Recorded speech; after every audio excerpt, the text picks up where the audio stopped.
В Чебоксарской детской клинической больнице провели уникальную операцию. У 8-летней девочки вырезали селезенку и желчный пузырь. Чувашские медики оперировали вместе с московским детским хирургом, доктором наук Игорем Подубным.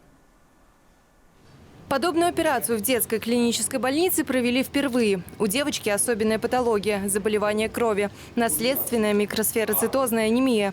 При этой болезни на определенном этапе жизни требуется удаление селезенки. Но, ко всему прочему, ситуация осложнилась желчно-каменной болезнью. Встал острый вопрос – удалять и селезенку, и желчный пузырь.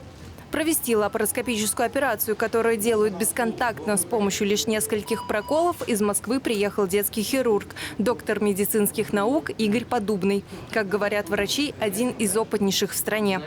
Он провел своеобразный мастер-класс для наших докторов. Отрадно, что уже не первый раз самые опытные хирурги нашей страны могут нам помочь.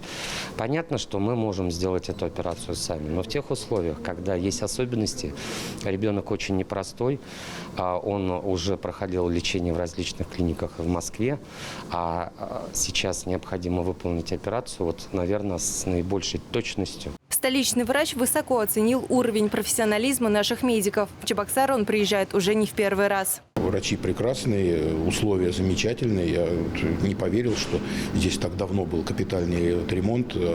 Все выглядит очень аккуратно, очень чисто и очень ухоженно.